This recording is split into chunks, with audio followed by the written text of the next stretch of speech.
Has anyone ever been in a situation like this before? So anyway. It all started last week.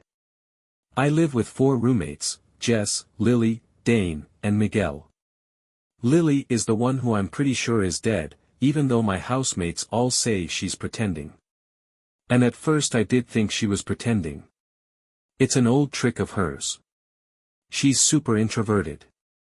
And sometimes if she's overwhelmed or just doesn't want to talk, she'll pretend to be asleep. We call it her playing possum. But now, she's been playing possum for nearly a week. Her eyes are open, her face is this grayish-white and has been turning kind of purplish, her body is bloating and I saw a fly land on her eyeball and I think it laid eggs there. She hasn't changed out of her panda onesie since she started playing possum last Monday. She smells. She smells like a corpse smells. Like rotting meat. And that panda onesie, that panda suit is so gross. I'm pretty sure she died in it last Monday and everyone is just in some kind of denial. But does that even make sense? I mean, how is it 3 other people are all saying she's alive and that I'm delusional? Is it just some bizarre social experiment? I keep waiting for some reality TV host to pop out from behind the potted plant and a hidden audience to start laughing or clapping. I feel like I'm coming unglued from reality.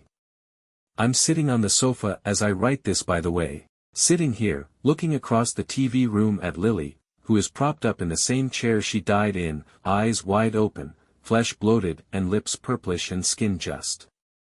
I think she's going to start leaking into that chair. But let me rewind us to last Sunday. Sunday is when we hit the old lady's cat. It wasn't on purpose. We'd all had a bit too much to drink, and I was driving, and Dane was in the passenger seat, and Jess and Miguel and Lily were in the back, and the cat, it just freaking raced out into the road, solid black, and then there was a thump. My stomach flipped. And then this old woman came out of her house and saw her cat had been hit and screamed and screamed. Lily told her she should have kept her cat inside, not let it wander near a busy road. Anyway, long story short, I think that lady was a witch and hexed us for killing her cat. More specifically, I think she hexed Lily. I mean, I don't think. I know. Because the woman said some words in a strange language and we all called her crazy and drove home. So that was Sunday night. Come Monday when I came out for breakfast, I was up early, as usual. The only other person out in her chair in the living room was Lily, bundled up in her panda onesie. I said good morning, but she had a 1,000-yard stare. I figured she just wanted to be left alone and didn't think anything more of it until I got home from work in the afternoon. Lily was still in the chair. Same exact pose. Still in her panda onesie. I asked if she was all right. Miguel was playing a video game and he answered for her, said Lily was sick and had stayed home from classes. I hope you feel better, I told Lily. She didn't respond. Lily? I said. She didn't respond. Hey, Lily, I said that I hope. Chill, just leave her alone, snapped Miguel, who seemed annoyed because I was interrupting his game. I thought it was weird, but I let it go because, well, because he was acting so normal. But at dinner she was still in her chair in the same pose and hadn't moved. I tried talking to Jess, who told me, she'll be fine, it's just a cold. This behavior went on for days.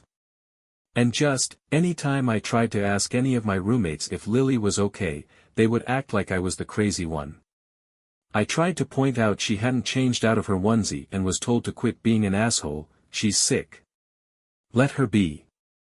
At one point I was staring at her from the sofa, trying to catch her blinking, and Jess yelled at me and told me to stop being such a creep, that I was weirding Lily out. They even put up a big cushion in front of her to block her from having to see me, which she clearly couldn't because she was by this point 3 days dead.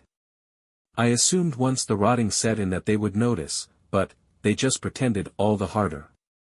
And in fact, they even started, staging her body.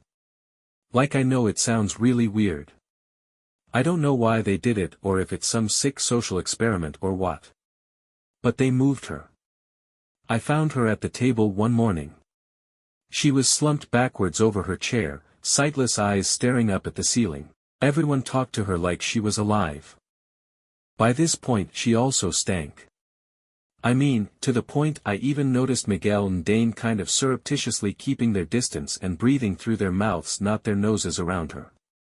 I tried to talk about this to them later, but Miguel just wrinkled his nose at me and said, "Yeah, I know, it's gross. But, she's super depressed. Jess says she's never seen Lily this bad before.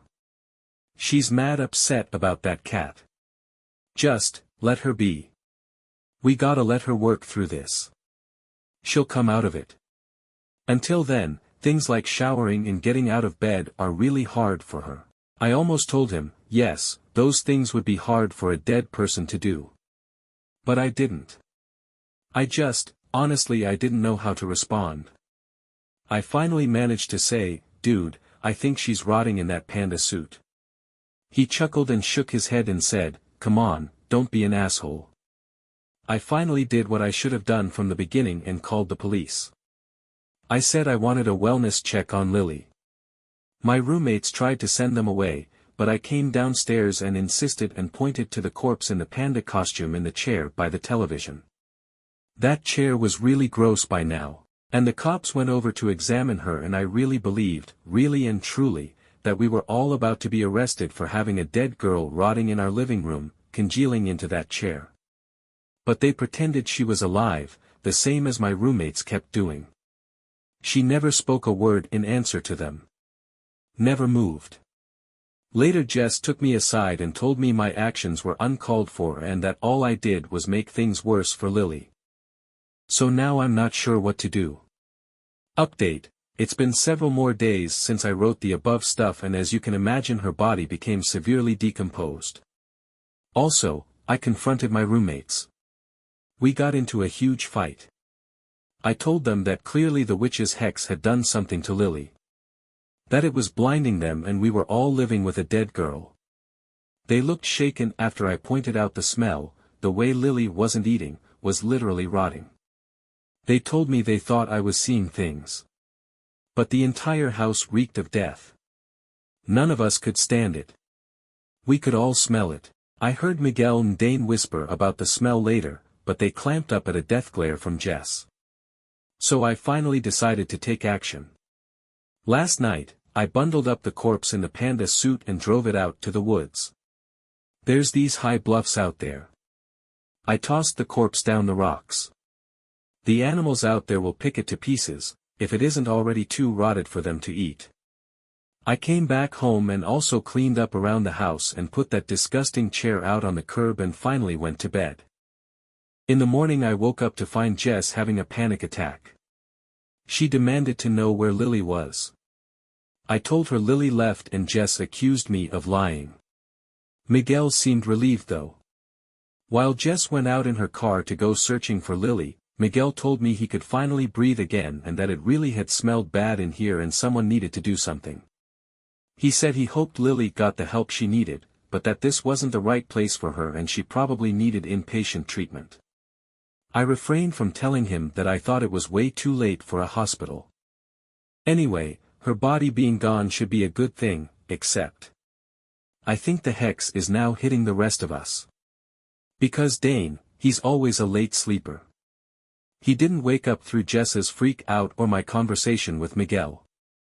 But now it's afternoon and I just came out and found him sitting next to Miguel on the sofa, playing video games. Only, he's not actually playing. His eyes stare straight ahead of him. His hands don't move.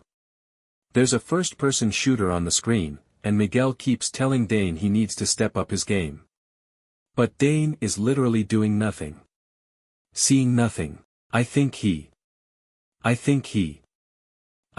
like Lily was last Monday. Like the hex hit him and now he's dead, but nobody can see it. I don't know if I should wait for his body to rot, or if I should just take him out to the bluffs sooner. If this plays out the same way, Miguel won't stop pretending Dane is just fine. Jess will come home and also believe that he's still alive. Even the police will believe it. Why am I the one the hex didn't hit?